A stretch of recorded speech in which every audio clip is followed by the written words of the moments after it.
What is going on, guys? It's Jerome. I'm back at it again with another episode of NBA Kicks, the show where we count down the 10 best sneakers in the NBA every single week of the season. This week we have an awesome episode for you guys. A lot of playoff kicks, obviously. We have one pair of shoes which comes from a brand that I don't think you guys have ever heard of. And we have another sneaker that got me wondering how you guys express yourselves through your kicks. So stay tuned for that. I'm gonna ask you a very important question.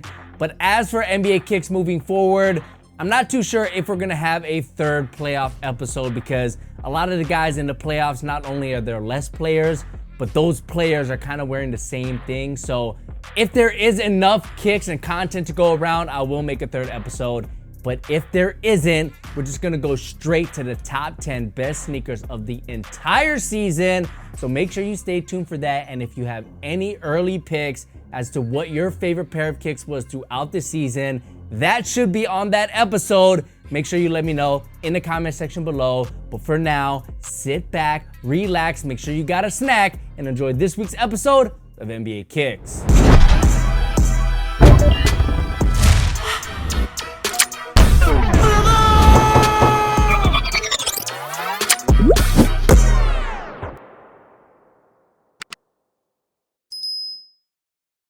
Starting off the list at number 10, we have Gary Payton II with the Kobe 7. Now, I both respect Gary Payton II for wearing the Kobe 7s, but I'm also really confused why he's wearing the Kobe 7.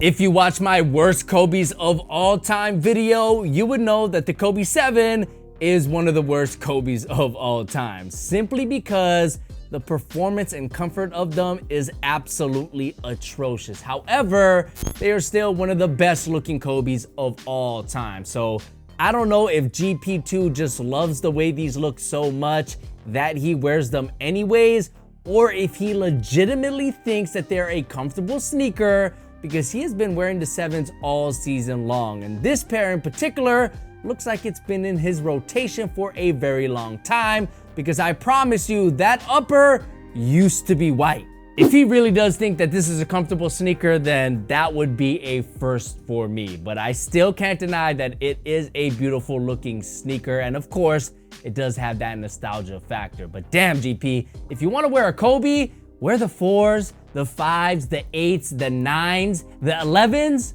anything else except the Kobe ADs. Never, never, ever, ever, ever wear those. Next up at number 9, we got RJ Barrett with the Puma Rise Nitro. Back in the day, I used to get really excited for the playoffs because not only were we getting high drama, high stakes basketball, but we also saw very exclusive sneakers that you could not get even if you wanted to. Like I'm saying, the brands would not release those colorways. That's how the player exclusive term came to fruition. And this colorway of the Puma Rise Nitro reminds me of those old player exclusives. Now, yes, this isn't the craziest or most unique colorway you have ever seen. It's basically in a way Knicks colorway with a black upper, black midsole, and blue and orange knickerbocker hits throughout the entire silhouette, including a gradient design on the overlays of the upper. It is what it is. It's a pretty simple formula, but like I said earlier, it does remind me of those super exclusive playoff sneakers of years past. So seeing these in the playoffs on that Miami Heat floor just hits me with all that nostalgia. It reminds me of the good old days where the Heat and Knicks just absolutely hated each other. And both of those guys will not play in Game 5. Also, I gotta give props to Puma because the Rise Nitro to me is a pretty cool looking silhouette. I love the stylized branding, and the top down view with that shroud design looks pretty slick as well. So overall, pretty nice outing from Puma basketball. Coming in at number 8, we have Jaylen Brown with the Kobe 6. Jaylen Brown has been on an absolute tear in the postseason with custom colorways of the Kobe 5s and 6s. And last episode, we saw his custom pair of 5s. But this time, let's talk about these 6s, which have a personal connection to Brown that I know we can all appreciate. Using the Del Sol colorway as its base, this custom honors Jaylen's late grandmother, Diane Varnado, with a portrait of her on the lateral side, while the medial side retains that flower graphic that we've seen in some of Brown's other customs. Now, obviously, it's super awesome that Jaylen is honoring his grandmother. I know we can all appreciate that, but I can appreciate it even more because this is something that I have actually done myself. I wrote my grandfather's name on my Kobe 11s when he passed away. So this is something that Jaylen and I both do to express ourselves through our sneakers. But I want to know how you guys express yourself through your sneakers. So let me know if there was any time where you personalized, customized, or even just wrote on your kicks in a way to express yourself like Jaylen and I did. So let me know what you wrote, when you wrote it, why you wrote it, and what it means to you down below in the comment section. I cannot wait to read all of those stories and then share them on the next episode. Next up at number 7, we have Austin Reaves with the Rigorary Sniper 2.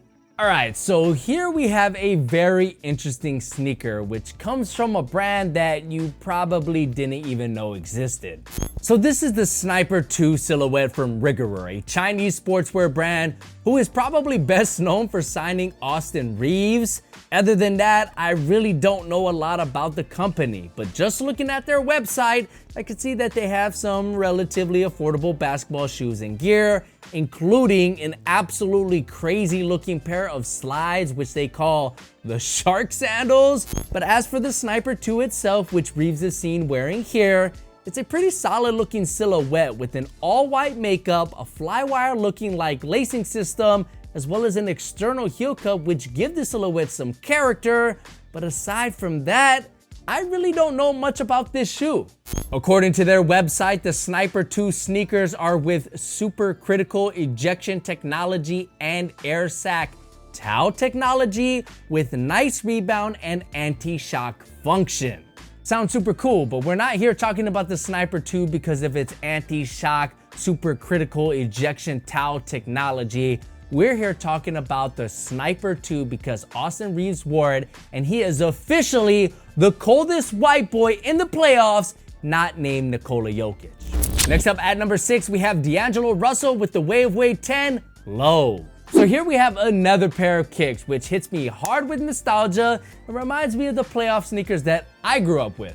This colorway of the Wave 10 Low is a basic Lakers away colorway with a black upper, yellow outsole, as well as subtle hits of purple throughout, which create an overall package that reminds me of the player exclusive colorways that Kobe used to wear during the postseason.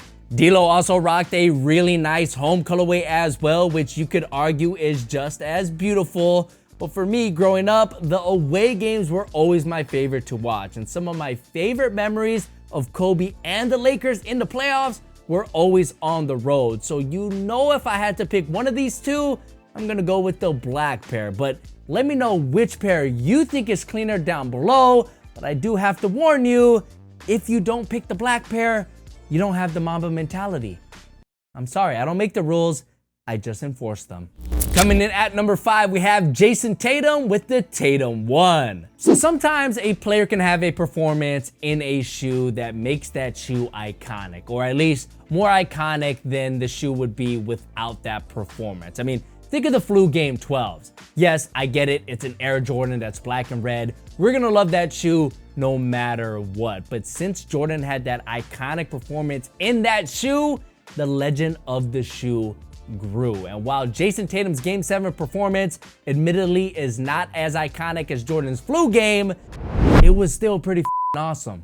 Using a super unique snakeskin theme, which may or may not be related to the Mamba mentality that Tatum has expressively showcased over the years, this colorway of the Tatum 1 uses neutral tones as well as black hits to round things out. But my personal favorite part about this colorway, aside from the snakeskin graphic, is the subtle hints of very light blue on the branding and midsole, which give this colorway some much needed color. I don't know if Jordan Brand has any plans to release these in the near future, but I personally think they should and just call them the Game 7s, because if they did that, Celtic fans, Jayson Tatum fans, or maybe even just fans of basketball will want to cop that sneaker just to have that little moment in history in sneaker form. Next up at number 4, we have Jimmy Butler with the JB1. Now look, don't get it twisted. Austin Reeves is my favorite player in the playoffs right now, but my second favorite player in the postseason, it's gotta be Jimmy Butler. Jimmy has been an absolute dog in these playoffs, and the legend of Jimmy Buckets is growing every game he plays, which is good news for Li Ning, who has been lacing Jimmy up in new colorways of his first signature model, the JB1, with this latest colorway using a very nice purple and red color scheme alongside a black outsole which features gray speckles. I don't know what that splash of blue is doing on the JB logo on the top 2 eyelets, but everything else about this colorway is absolutely fantastic and gives me strong Raptor vibes, which is always nice to see, as it's a color scheme that I feel is very underrated. Next up at number 3, we have James Harden with the Harden Volume 7. So here we have Harden with an Uno colorway that probably hasn't aged well after his Game 7 performance. Now, in case you didn't know, the Uno tag that is featured on the heel cup of this colorway and others that James have worn stands for under no one, which is a little odd because Jayson Tatum is probably above James Harden right now in basketball terms, but I digress. This colorway is still pretty solid with a white color scheme, almost photorealistic snakeskin pattern on the upper, and of course that Uno tag which is covered in slime, which not only adds some nice color, but also give this colorway some added character. Coming in as our runner-up, we have Steph Curry with the Curry 10. Alright, so it might have took Under Armour and Curry brand all season long to give us an incredible Curry 10 colorway, but like my mom used to say, it's better to be late than never.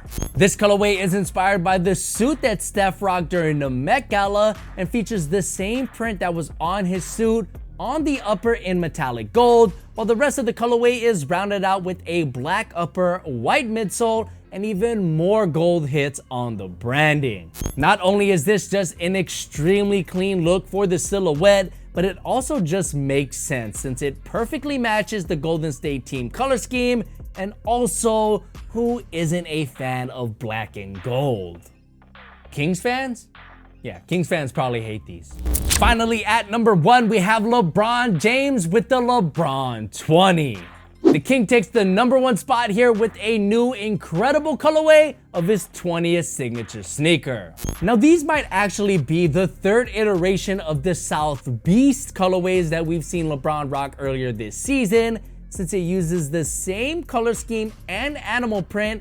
Just this time around, that animal print covers the entire upper, which give the LeBron 20s a luxurious look and also allows that black and metallic gold swoosh to really pop off of the upper, which actually might just be my favorite part.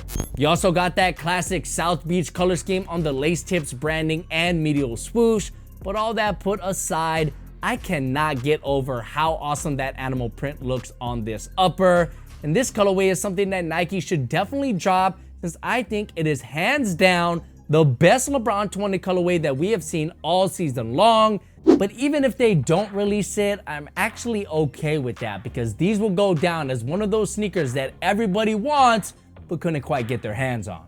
Also, as a Laker fan, these have me super excited at the possibility that if the Lakers can make a championship run, what kind of colorways does Nike have in store for LeBron in the finals if he was to make it? I mean, I'm just thinking about the possibilities and I'm going absolutely insane about it. Now, I know I'm getting ahead of myself, so let me slow it down and bring it back and officially crown this colorway of the LeBron 20s as the best sneaker worn in the NBA during round 2 of the 2023 NBA playoffs. If you guys enjoyed this week's episode, smash that like button. I bet you won't do it, but if you do, it helps me out a lot, so thank you in advance. And make sure you subscribe to the channel so you don't miss that end of the year episode, and also get updated on all the newest sneaker and basketball content from me. My name is Jaron. It's been great having you. Catch you guys in next week's episode. Peace.